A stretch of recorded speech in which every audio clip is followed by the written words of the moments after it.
Hello and welcome to episode 10 of the Leicester Kitchen Show.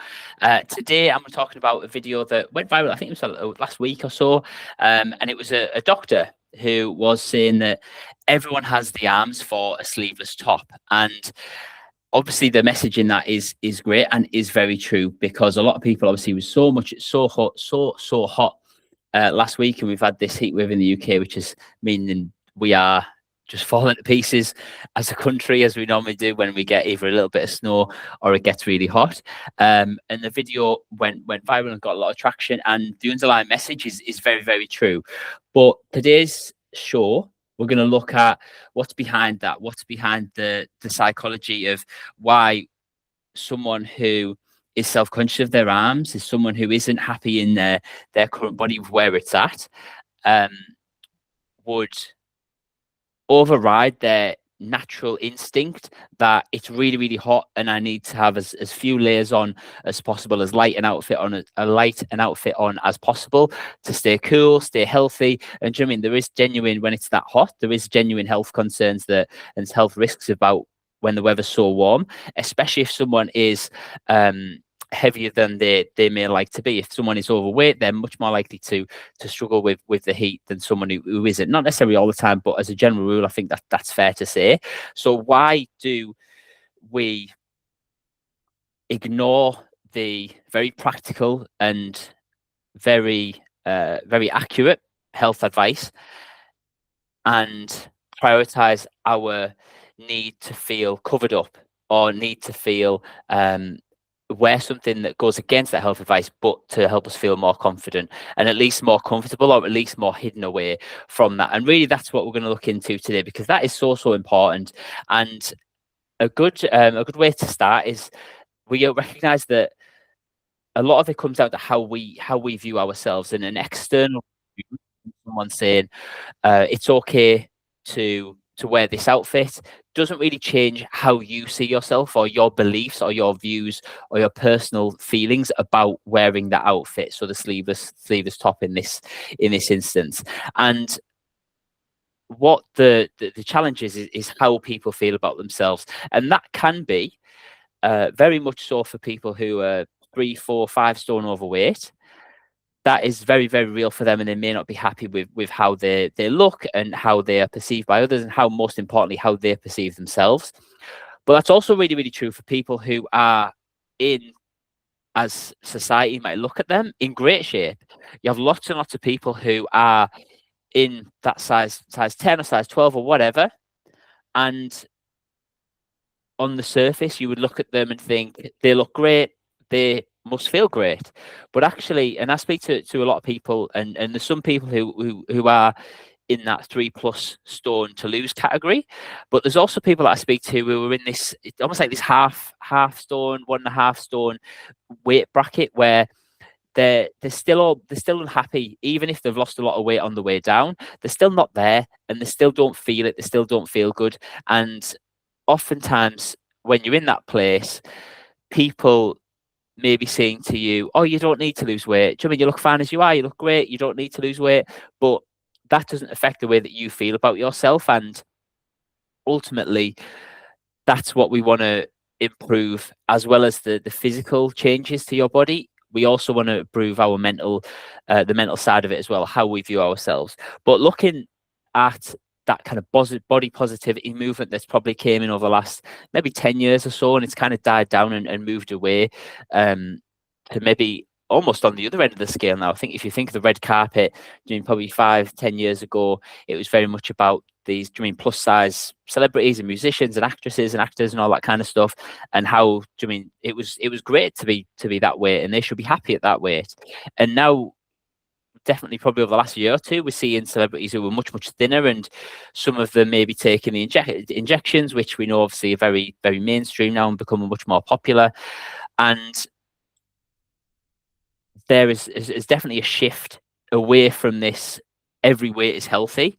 And I think, as someone who works with people who do struggle to control their weight, there is an objective level of understanding that being significantly overweight does increase your health risks of certain factors. Now, that's not something to shame people or feel guilty, but that is a fact. There are if you are a certain weight, you are much more likely to have things like strokes, heart attacks, heart conditions, diabetes, high blood pressure, all these things that correlate and are caused by being excessively overweight. And again, that's not a criticism or something that should be judged. It's a very objective measure.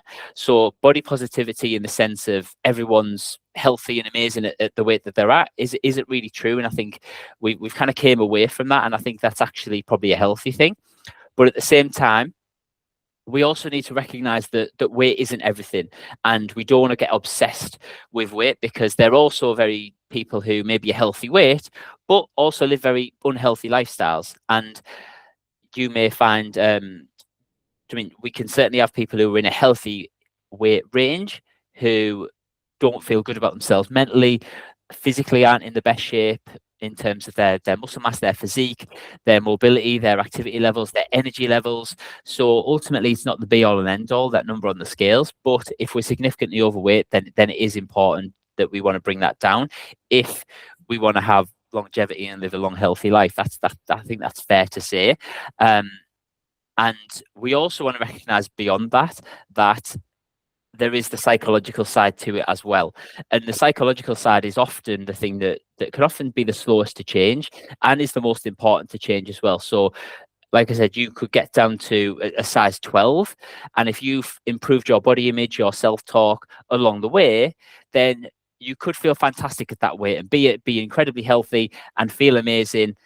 Not doing 4 or 5 days out of the week, we're feeling amazing. That's a pretty good life. Versus getting down to maybe a size 10, getting smaller, but doing it in a maybe less healthy way, and also not addressing the negative self-talk, that self-criticism that we often are very, very quick to apply to ourselves, and also as well our body image, how we see ourselves and what we do when we look in the mirror, when we see ourselves in pictures. Because if we don't fix that, we might get the result in terms of the weight on the scales, but we might never feel good. And ultimately, where you're at right now, whether that's 1 stone or 5 stone overweight, you want to lose that weight to feel better about yourself, both physically and emotionally and psychologically. And therefore, if we only fix the physical but don't fix the emotional, the psychological, then we've kind of not really got there. And you can find that you kind of get to the top of that hill, you hit that weight loss goal, and it's a bit like, oh, like I'm still not happy when I see myself in the mirror. Yes, I know that I'm now gone from a size 16 to a size 10, and you can pick at parts of your body all day long, during my stomach, my back of my arms, we're talking about that right now. Maybe it's the weight on your face, maybe it's your thighs, your butt, whatever it is. There's always something that you could pick at. And what we want to do is fix the psychological stuff on the way down as the number on the scale drops and goes down. And that's something that I held an event recently, and we had a special guest speaker in, someone called Laura Fleming, who was as a senior lecturer at Teesside Uni, specialises in the kind of stigma around weight and how to improve our body image. So it was amazing to get her to come on and co-host the event. If that's something you're interested in, I'm more than happy to send it over. Just drop me a message, ask me you want the replay, and I'll send it over to you. But what we talked about was there's a few things that we talked about to help address that negative self-talk and our body image. And again, bringing it back to the original point where we started this show, is the reason people are wearing the reason people won't wear these sleeveless tops, even if it's 35 degrees in temperature, is that there's an emotional harm to them for doing that. They feel too self-conscious. They feel too paranoid about what people are thinking. They see themselves in the mirror, the reflection when they open the door, whatever it may be. They see themselves and they're really unhappy with that, and it has a big impact on their day. And we can fix that through improving our health and losing weight, but we also can improve that along the way and maximize the benefit of losing weight if we help improve our body image and our self-talk along the way. So a few things that we talked about on the event. We also want to recognize, so first one was going to be, it's okay to want to change. And I think that can be very frustrating for people who, again, whether it's 0.5 stone or 5 stone, if someone tells you that it's okay, you're okay with what you're doing, where you're at right now, and you feel like shit, that is so frustrating, because it's like, look, I'm telling you I don't feel good, and you're telling me basically just deal with it, just accept it. And there is an element of maybe that's the case, but oftentimes there is something that you can do to improve a situation and take that back into your own ownership as well. So it's okay to want to change. It doesn't make you ungrateful, and it doesn't mean that you are um, shallow or vapid. It means that you recognize that where you are right now is not where you want to be, and that's absolutely fine. And I think we accept that in lots of other areas of our life, maybe in our career, in the money we earn, in our relationships. But sometimes when it comes to our body and our physical appearance, there sometimes is a bit of a resistance and almost like a societal pressure sometimes from certain people that you should just accept where you're at, and you shouldn't try to change. And oftentimes that boils down to the fact that people who are saying that are potentially insecure in their own skin, and they're insecure in where they're at right now, and them stopping you from making progress enables them to stay where they are as well, because they don't want to. They don't want to make those changes. So if they stop you from doing it, it helps to avoid shining that spotlight on the fact that they probably also don't feel good, and they and you doing something about it brings them to light that they're not. So we want to accept that we can change if we want to, and that's okay to do so.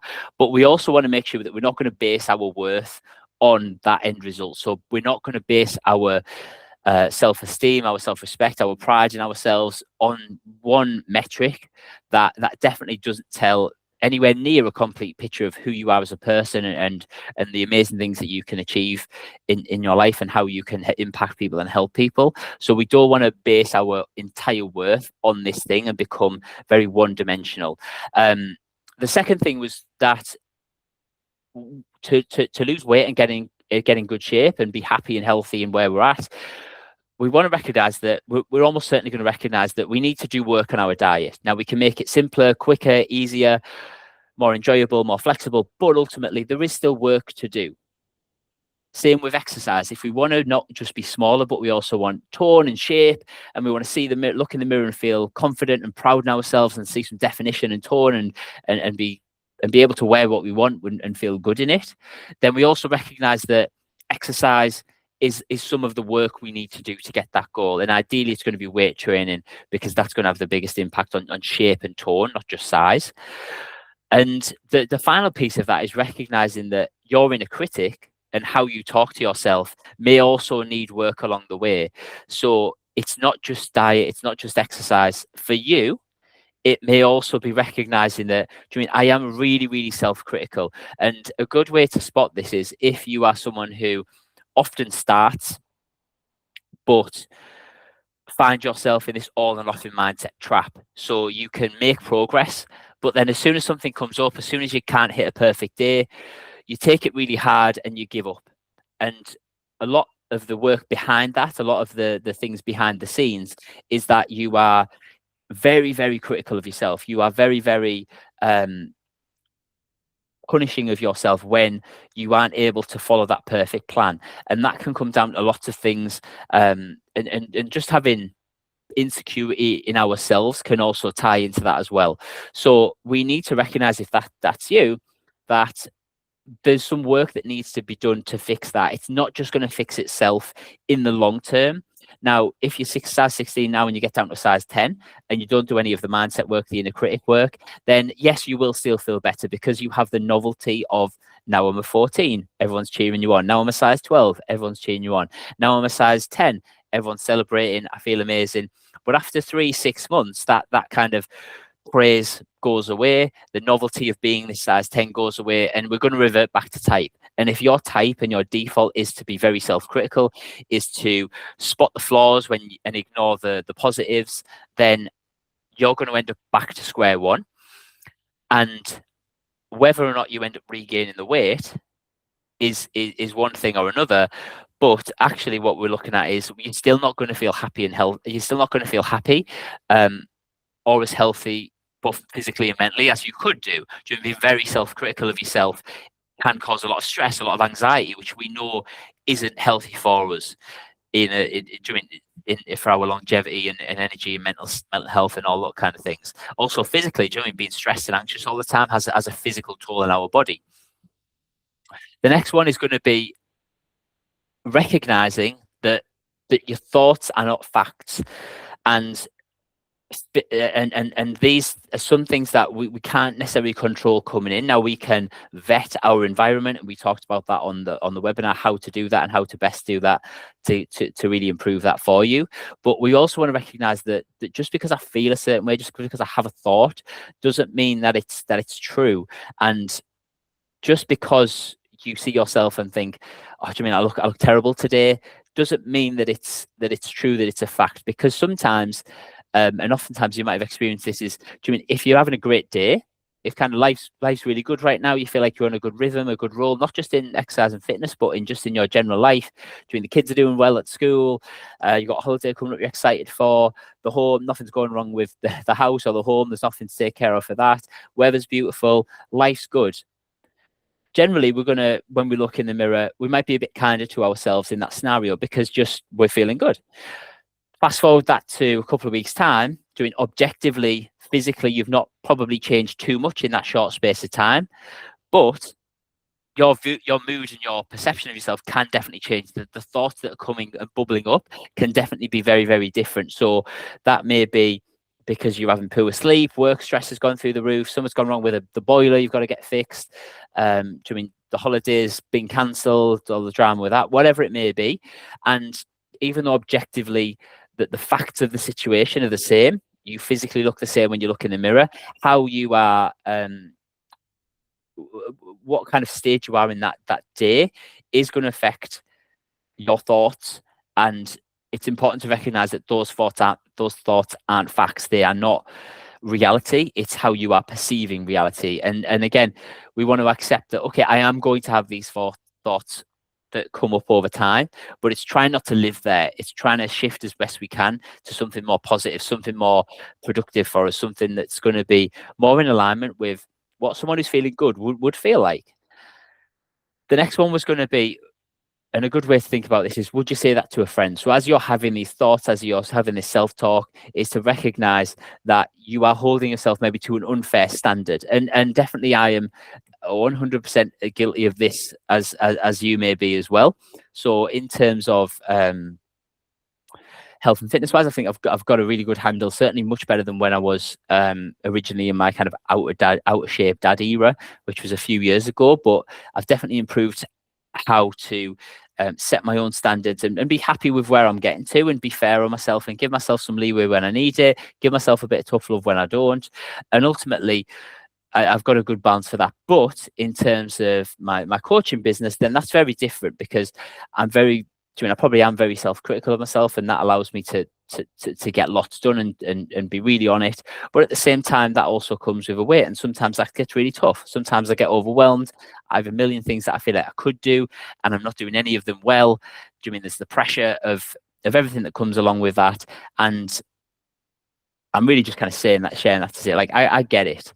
And it's easy said than done to say, would I say that to a friend? I've got a friend who's also just started up as a freelance in freelance graphic design as well. And I definitely would be kinder and trying to be more objective and be a bit more balanced speaking to him than I would be that I am speaking to myself. And it's, again, easy said than done when you're turning that round on you. But in terms of your health and fitness, again, imagine if your friend, do you mean if you had a goal to get to the gym 4 times that week and you only got there twice, do you mean, is there a genuine reason? If there is, you'd probably give your friend a little bit of leeway. You'd probably just say, hey, you've still got in 2, well done. Right, can we get the next week in? Can we get a good week next week? And can we make sure that that's we're moving in the right direction, rather than just crushing them for missing 2 sessions that week, even though we still got 2, and even though we might have had genuine reasons we couldn't go.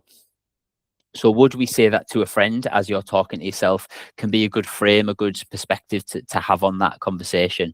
And ultimately, through these things, through this work, we can get to the point where we are, yes, potentially physically in better position, health-wise we're in a better position, but also mentally we're in a better position as well. So we're not just have the physical benefits, we have the emotional benefits as well. And really, for most people, we want the emotional benefits as a byproduct of losing weight anyway. So that's what we want to do in terms of that. Another great one to do is look at, and something I definitely do with clients is, although you may have that weight goal in mind and a number on the scales to strive towards, recognize that that's not the best metric, and there probably isn't one amazing metric for you. What we want to do is try and get lots of different ways to measure success and celebrate those along the way as well. So it might be, yes, the scales, but your clothes as well, because you might not lose as much weight, but by adding weight training in, you're much slimmer than you would have been at a lighter weight, because you have much more muscle in relation to body fat. So you look leaner, you look thinner, you look smaller, but actually the weight on the scales may be more than you planned. You might have aimed to get to 10, but actually when you get to 11 stone, you're actually in the best shape ever, and you're buzzing with that. And that might be as low as you need to go. So ultimately the scale doesn't do that, but how our clothes fit, how lean we look. Also looking at things like our energy levels. Do we feel like we have more energy day to day? A good way to think of this is like, if it's a bit of a tough day and I've got a 4-year-old and an almost 2-year-old. So right now, some days, if it's a tough day and they're having tantrums, or they're not having the best day themselves, then that can be really tough, and that can be something that feels quite wearing. And I'm sure every parent knows that kind of frustration, losing a bit of patience. Like, I feel like when I'm in a good run, I can think, okay, well, I'm much more patient with them right now, and that's something that I'm proud of. So again, you could recognize how you are with your children, with your partner, with yourself at work, your performance at work. You could also think about how you can handle situations. So a big challenge for people is worrying that social events are going to dictate their mood, because they go to a social event, they can't really handle how they should be eating or enjoying the drinks. They feel guilty, they feel like they have given up, they end up overeating the next day, they either restrict themselves too much so they don't really enjoy it, they feel self-conscious at the event. Loads of different negative things can go around, and a big win for you might be that you can go to a wedding or a barbecue or whatever it is, and you can enjoy it, you can be mindful of your food, but you don't let it derail your mood. You don't feel guilty about it, you don't feel ashamed that you've had a burger and some fries and a couple of beers at a barbecue. You can just accept that it is what it is. You might accept that it's going to maybe slow down weight loss for that particular week, but in the grand scheme of things, it's probably not going to make a great deal of difference. And you're able to really enjoy those events, whereas previously you weren't. So there's lots and lots of other things we can look at to measure our success, and we want to be doing that as often as we can, because sometimes you're doing everything right and the scales just aren't going to move. But if we just focus on the scales, we can get disheartened. And even in the best will in the world, 2-3 weeks where the scales aren't moving in the direction you want can become disheartening. So we want to have as many other ways that we're celebrating our wins and seeing our successes along the way to help us stay in the game, rather than giving up and then regaining any weight that we have made over that time period.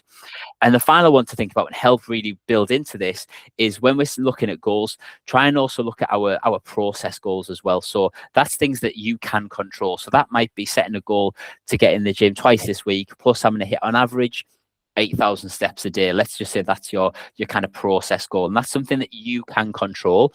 Your outcome goal might be the number on the scales, which is something that you indirectly control, but at the same time, like, you definitely can't, like, it's not really in your control as directly as getting to the gym twice. I can directly impact that, whereas indirectly is more the weight, and that's more the outcome we're focusing on. So what I want to do is keep it more process based and look at what actions am I doing, what behaviors am I following. That might be tracking your nutrition in your coaching app. That might be writing down 3 wins each night before you go to bed. That might be going for a walk. That might be meditating. Whatever it is that your kind of action is, focus on doing that and being proud that you did those 2 things. And as long as we're focused on the right things, the outcome goal, the weight, the dress size, the whatever it may be, will follow downstream. Now, it might be 3 months, 6 months, 9 months, however long it takes. But ultimately, if we're focused on the right things and we focus on those processes and being proud of being able to stay consistent with them, then the results are going to come. It's just a matter of time. And that's a really cool thing with a client that I work with called Georgia. And something that is really cool to hear is that she's one of the things she's most proud of, and it's same for me as well, is that you've never really been able to stick to exercise before. And like many people, joined gyms, been to some classes, kind of had some home gym equipment, and nothing's really stuck. But now we kind of found our groove, and 2-3 times a week she's in the gym lifting weights, and that's been something that's been consistent for months now. And that's really cool to be able to say, hey, I'm doing this, and I've stuck to it for months and months, twice, 2-3 times a week. And she does amazing in the gym. She works really hard in the gym, but she doesn't love lifting weights. It's not the best thing of her week, and that isn't the case for a lot of people, probably myself included, really. But the pride that comes from being someone who previously couldn't stick to exercise, and now is someone who has stuck to exercise for the last 4, 5, 6 months, however long it may be, and however long it may be for you when you're working towards your goal, like that's a pretty cool thing, and no one can take that away from you. And that's what is that's what helps to build that much better mental health, I suppose, around that, and our positivity and our ability to celebrate those wins, because we're actually looking out for them, we're recognizing them, and it's something that we can directly control as well. So hopefully this has been a really helpful episode for you if you are someone who struggles with that negative self-talk, that your body image.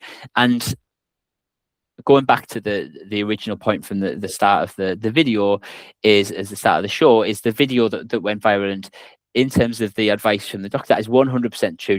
Everyone should be able to everyone can wear these sleeveless tops when it's absolutely boiling, because there's a genuine health reason to do that. But having someone tell you something that you already know isn't necessarily going to fix the mindset behind why we would cover up when it's boiling outside. And today's show was really about helping to look at how could I actually do this, and doing it in a way that's healthy, and also something that you can actually stick to and ultimately get to the goal that you want. Because like I said, whether you've got half a stone or 5 stone to lose, you want to lose that weight to feel better. So if we can just focus on making sure that we feel better when we do lose the weight, then that's ultimately the goal that we've got. So if you've enjoyed the show, comment, like, subscribe, all those good things, share it with someone who might need to hear it too. If you do want to find out a little bit more, follow me on Instagram, follow me on Facebook. And then also as well, if you do want to get a free copy of my book, you can buy it off Amazon. It's called Fat Loss for the Real World. I think we're almost at 30 reviews, 4.9 star rated. So that's something I'm really, really proud of. So it's really cool. And it's helped a lot of people as well. And the strategies inside there, what I use with clients. And on average, we lose 2.1 pounds per week in the first 12 weeks. And we do that all without relying on injections, without crash diets, without doing loads of endless cardio workouts that you hate, and without having to ban foods or feel guilty for going to a social event. So the results without the extremes. You do have to put in work, but ultimately we can make that work a lot simpler, quicker, easier, and more flexible, so it fits around family and social life and a busy career potentially as well.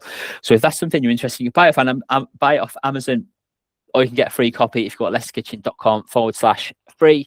And I'll send over the digital copy straight away. The AI magic will do that for you. So enter your info, you'll get the digital copy straight away, and then you can get cracking immediately. So you can request it. If you listen to this at 12:30 at night, you can request it and read it by 2. Nice, short, easy read, no jargon, and it should be something that's really, really helpful for you if you do want those results and do want to get control of your weight, even if you feel like you've tried everything. So hopefully you enjoy the show. Have a great rest of your week, and tune in for the next one. Every Wednesday, uploading these. So make sure to stay around for the next one. Thank you. Bye.